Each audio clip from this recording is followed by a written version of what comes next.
Hey y'all, how are we doing tonight? It is night, isn't it? Yes, I believe so. Yes. Night adjacent. Night adjacent. Welcome to the first deep dive of the year. I am Joe, one of the co-hosts, and this is Cat. also Hello. one of the co-hosts. Apparently not, according to you. I made the mistake, it was a mistake, of not acknowledging Kat when I was talking about the podcast the last time I was at youth, so not... It's okay. It's forgiven. Yeah. It's fine. Yeah, well, the last time. So the second night of youth. Yeah, she forgave me. It was very funny. Yeah. So, yeah. I don't know if you guys remember the last deep dive that we did, but we were continuing on with our Genesis 1 deep dive, and I think we were trying to figure out what we got up to, but then we realized that we finished off on verse 10, and then we're going into verse 11 now. We're going to try and get through the entire creation story, which means not meandering too long on one section, but deep dives, anything can happen, you know? So the last part we got up to the third day. So we got part of the way through the third day, and we were like, and God said, "Let the waters under the heavens be gathered together into one place, and let the dry land appear." And it was so. God called the dry land earth, and the waters that were gathered together he called seas, and God saw that it was good. Now we're up to the next part of that day. And I shall read out from, get out your Bibles, Genesis 1, verses 11 to 11, all the way through to 13. 11 to 11. Yeah, 11 to 11. Okay. 11 to 11. It's the 11 to first. The 11 to first. And God said, "Let the waters under the heavens..." No, whoopsie daisies. And God said, "Let the earth sprout vegetation, plants yielding seed, and fruit trees bearing fruit, in which is their seed, each according to its kind, on the earth." And it was so. The earth brought forth vegetation, plants yielding seed according to their own kinds, and trees bearing fruit, in which is their seed, each according to its kind. And God saw that it was good. And there was evening, and there was morning, the third day.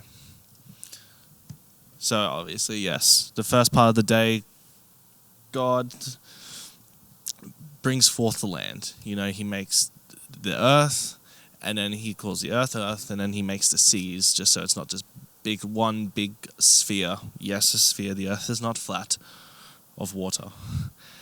And then from that, he brings forth food. You know, so I guess that's the purpose of the third day, is to bring forth the earth so that we can have vegetation. So I don't know if you remember, but the first day, the not the materialistic purpose, but the functional purpose was the creation of time, day and night.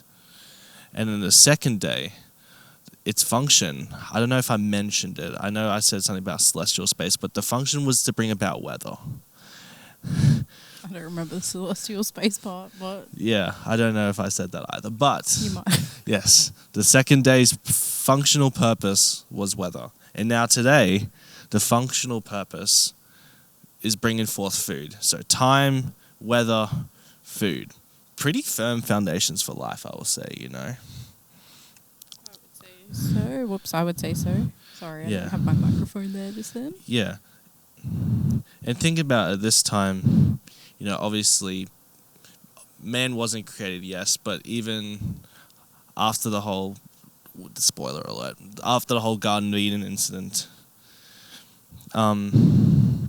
we still weren't like meat-eating creatures. We didn't eat meat well until Noah. So, yeah, God brought forth vegetation, plants yielding seed to its own kind, and trees bearing fruit so we can have food on the earth.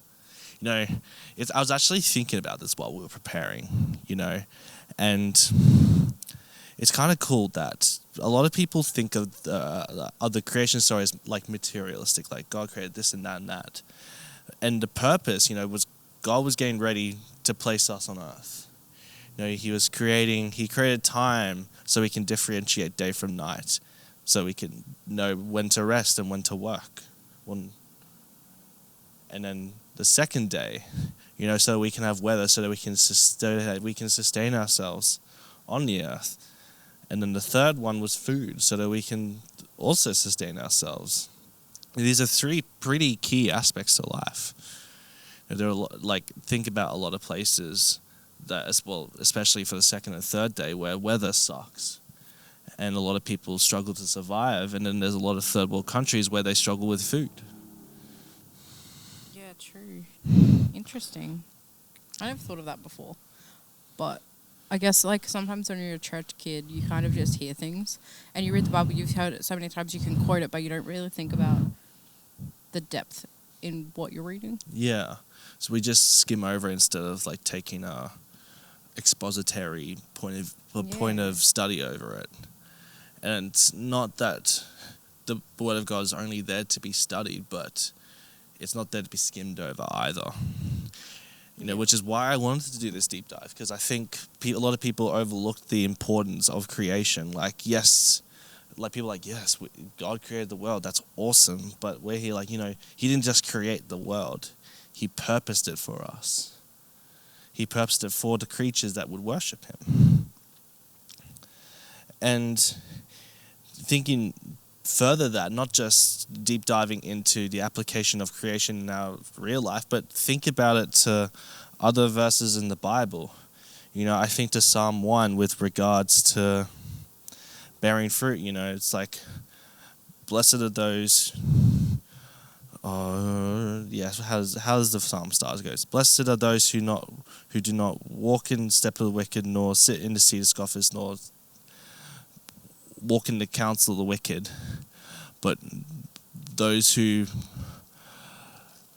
But his delight is in the law of the Lord, and in his law he meditates day and night. For he is like a tree planted by streams of water that yields its fruit in its season. And then what's the next bit? Whose leaf also shall not wither, and whatever he does shall prosper. Yeah. Isn't that amazing? I'm just going to pull up in front of me because, Bible. I'm a visual person. Not physical, a digital Bible. Which is fine. It's acceptable. I was going to bring my actual Bible. It's just children. No, that's fair. Yeah, it's saying that the righteous man will yield its fruit in its season. And that leaf does not wither. And that all that we do, we prosper, And God, when God created these, to create the trees that bore fruit, they didn't wait. They weren't. That's what I was going to talk about. Another fun thing, I was listening to this pastor it's Calvary Chapel, Ontario, and he's pretty cool. And he was talking about how when God created Adam, he didn't create Adam as a child, but as a man. Likewise, when God created the animals and the birds and the fish of the sea and even the trees and the plants, he didn't create them prematurely, he created them maturely. He created trees that have bearing fruit. He created plants that yielded seed. He created vegetation that sprouted forth. Yep. It's kind of like that chicken. What came first, the chicken and the egg? Obviously the chicken. Obviously the chicken, because the egg can't survive without the chicken. Yes. Well, because eggs have to be incubated. Yeah. They can't just sit there, just literally chilling. But what's some of the arguments for the egg? I don't remember all those. I actually don't know, but it usually comes from an atheist. I know that much. They usually comes from someone who doesn't have the faith that we have. Which is sad. It's always sad when people don't understand how awesome God is and how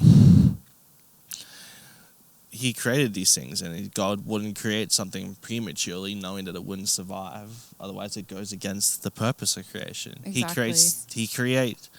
Obviously, when you first create something, you're not going to create it prematurely. It's in a need that it needs something else to survive. You create something that can produce things that it needs. Yeah, it just makes you think about how intentional God actually is. He didn't just go, oh, it's fine, they can just eat worms until the trees grow. He's like, no, that's disgusting. That's what animals do. My people are not animals. They'll eat actual food. Yeah. Yeah, it's crazy. Like, he could have just made them. Like, that when they sinned, they wore leaves sewn together. Mm. But he still had food for them. Like, they still had to plow the land and stuff after that. But before that, they had everything they needed. They had shelter, they had clothes, they had everything. Not clothes, they had, like, food and everything. Just wasn't and all enough, the pets apparently. they could ever want. Yeah. Literally. Literally, they, like... Imagine just having a pet tiger knowing it's not going to eat you. That'd be cool. That'd be so cool. Like, that would actually be cool. Yeah. We had the opportunity to have pet tigers, pet lions. You know, imagine you had to name them, too. I know. That's awesome. Like... But, you know, I don't think... If I was in that situation, I cannot honestly say that I'd be much better. No, I probably wouldn't. I'd still do the wrong thing, unfortunately. But we know that God's coming. God's going to send Jesus back. Yeah. This old earth shall pass away. A new earth will come. A new heaven will come, and we'll all live in His eternity forever, which is going to be so sick. I cannot wait for that, in all honesty. Do you think there'll be animals? Oh. Is there anything... it's like a genuine question. Is there anything in the Bible about there being animals? I feel like there probably wouldn't be, right? Because, like, they don't have this, like, a spirit. They just kind of die. Yeah. Which is really sad. Maybe we can edit that part out. Because this isn't the live one. I think that's a Pastor Sean question. Yeah, I can't say that I can remember anywhere in the Bible where it talks about animals going to be in heaven or they're not going to be in heaven. I think it just mostly talks about, like... I actually don't know. By the way, we have 15 minutes left. 15 minutes? Yeah, I know.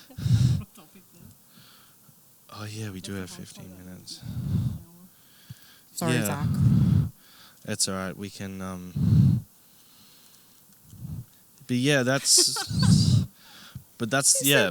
Nope to editing that out. Also short right there. Like a YouTube short. What I just said. No. Thanks, husband. Yeah, but yes. Third day, God brought forth the earth. He divided the earth and the waters. Named the earth, the waters, seas. He brought forth vegetation, plants, and fruit. Trees bearing fruit. And that's the third day. God created food for us. Now, this is actually a pretty cool one. I like this next day. Verse 14, and God said, let there be lights in the expanse of the heavens to separate the day from the night, and let them be for signs and for seasons, and for days and years, and let them be lights in the expanse of the heavens to give light upon the earth. And it was so. And God made the two great lights, the greater light to rule the day, and the lesser light to rule the night, and the stars. And God set them in the expanse of the heavens to give light on the earth, to rule over the day and over the night, and to separate the light from the darkness. And God saw that it was good. And there was evening and there was morning, the fourth day. That's weird. You know, God created light in the first day, but now in the fourth day, there's the sun and the moon. You know? So... But Jesus is the light of the world, right? Yeah, like, exactly. You know... Is that where you were going with that? Yeah. Yeah. I just wanted to make sure. Yeah, like atheists say, like, how can there be light if there's no sun? It's because the light came from God. God was the light. God is light. Well, God was light. God is the light. God will always be the light. And the sun just became more of a median, like literally as it says, as a greater light to rule the day. So the sun is just a greater light. And then in the night, he created the moon and the stars. But I find it really funny. I just had the thought as I was reading that. You know, like all this astrology stuff. Yeah. It's focused around like moons and stars, right? Yep. Which is lights of the lesser lights.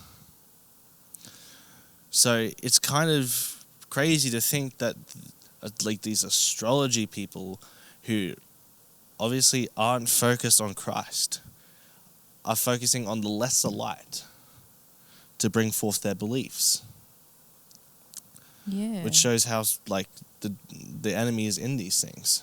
Yeah, I've been watching like a lot of different podcasts lately, and not just podcasts, but just random Christian YouTubers who talk about things like that, and how the New Age believers and witches and stuff, they actually steal from our religion, like our faith, like things like the moon, the stars. God created them, but they use them to worship them and to draw power, I guess, from them, when their power source should be the Holy Spirit. Yeah. And like nothing that they do is, like, if you look biblically, it all links back to Jesus. Interesting. Yeah, all roads point to Jesus. And yet they're so deceived that all they see is what they want to see, not what is actually there. Yeah, well that's all the enemy does. The enemy doesn't have any power of his own, so he just... They're looking for signs, and they're just finding a bunch of stop signs. Yeah, literally. They want signs. And that's kind of the sad thing, because the stars and the moon, the sun, they're meant to be signs. They're meant to be examples of God's power. Like, think back to Exodus, when through Moses, God was bringing forth the plagues of Egypt, when he brought upon the plague of darkness. There was darkness over the entire land of Egypt except where the Israelites lived. They had plenty of light. Yeah. Which shows that God doesn't need the sun. God is the light. Then bring forth when Jesus died. Literally in the book of Luke, the only way that he could describe, the only way that he knew how to describe what happened when Jesus died was, he said the light failed. And it was dark over the land for like 3 hours. Because God has control of the light. And the stars are meant to be signs and wonders upon the power of Christ. If I read Psalm 19, verse 1, it says this: "The heavens declare the glory of God, the sky above proclaims his handiwork." Yeah. That's it's all right. It's there. like he painted it. It's like a master painter painted this beautiful tapestry in the sky. Yeah. And the star was used to lead the wise men to Jesus. The big star over the manger is what led the wise men to the King of Kings, to the Lord of Lords, to the one true God. Stars were used, and I don't remember who said this. I'm just gonna take a educated guess, and I think it was Jordan Peterson said something along the lines of, back in those days, they obviously didn't have telescopes. They didn't have a way of understanding that there was space beyond the earth. So they would look up into the skies and they would think of heaven, because that's what they thought was up there. The stars were heaven.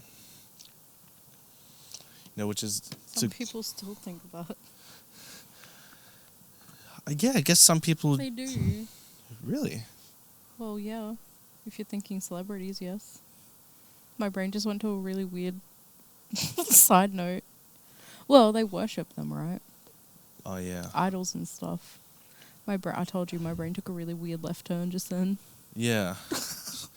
I got there in the end, once I finished. You did. Once I finished my thought.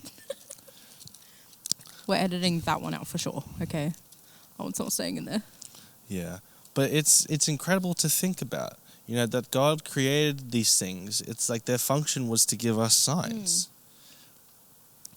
So that we could have more beautiful lights, for more beautiful things to look upon, as not only God can do this.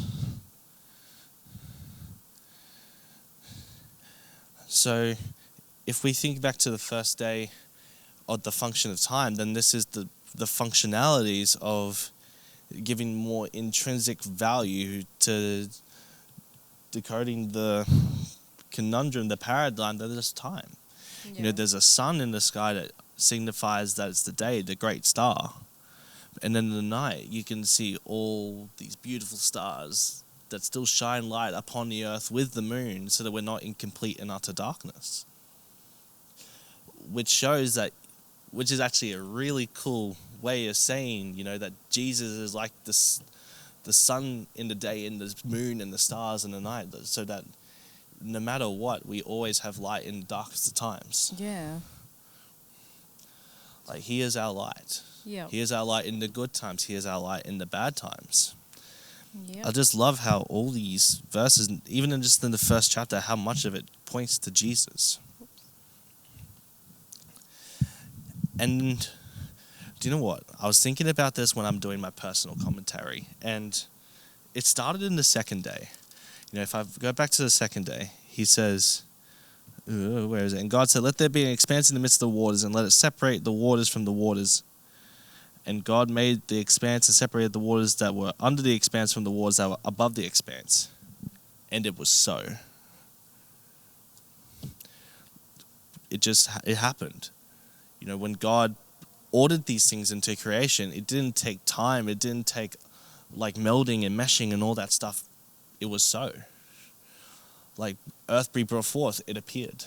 Yeah. Vegetation sprout forth, it appeared. Fruit trees bearing fruit, it appeared. Plants yielding its seed, it appeared. Stars and the moon and the sun, it appeared. With just one Yeah. voice. And he didn't need his hands. No. But then, did he use his hands to create people, though? I think yes. And then because I know he breathed his breath into them to create life, right? Yes. Yeah. I know. I'm reading. We'll get there anyway. Yeah, I'm reading mine. It doesn't say anything about I specific don't handiwork. know. That's how I pictured it. Maybe. I guess because it says handiwork, and my brain just put two and two Yeah. together. I guess. Yeah, like God doesn't need to lift a finger to do these things. Yeah. Like God created things that bow to His Majesty without so much as lifting a finger. Like, I mean, even C.S. Lewis, like when referring to the original Hebrew for the first day, literally he's like, it might as well have just been light be light was. Yeah. Well, that's kind of how I picture it happening. You just spoke a word, life began, that was it. Yeah. And it's another way that the atheists keep stealing from us. Well, the Big Bang was a big light. What was the first thing that was brought into the universe?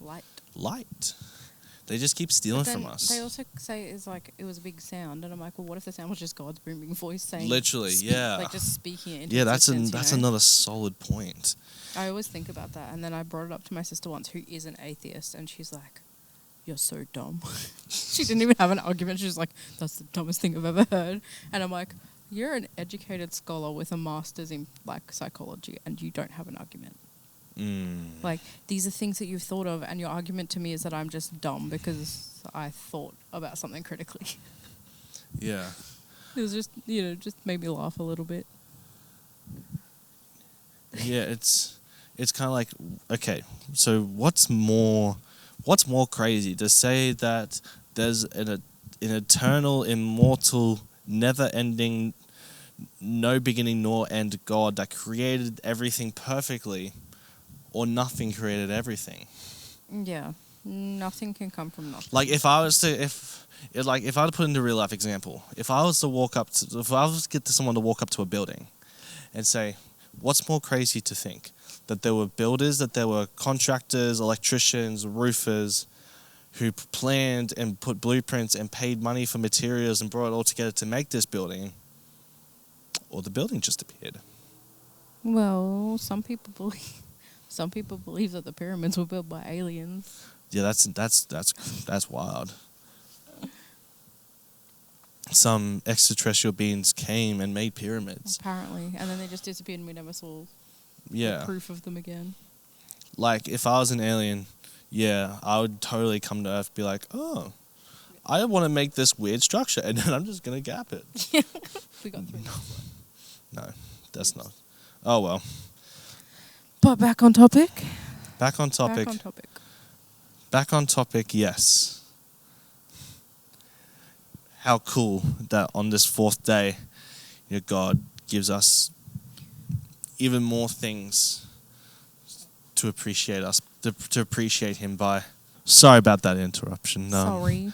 It looked like a bit of a gap to you guys, but yes. Back to your regularly scheduled Back to program. regularly scheduled programming. So yes, on this fourth day, God created light in the expanse of the heavens to separate the day and night. He created the sun for the day. He created the moon and the stars for the night to differentiate days in the years and the seasons in the months. And yeah, God gave even more function to this idea of time. Not this idea, to this implementation of time. And we still look upon it today. People still cannot grasp the divinity and the beauty and just the in-depthness of this thing that we have in space, these stars. People are still researching them. They're going to research them until the end of time. But we'll end it there. We'll end it on the fourth day. And we will come back for the fifth day. We'll come back for the fifth day next time. In 2 weeks' time. All right, y'all. God Peace. bless. Shalom. Radicals out.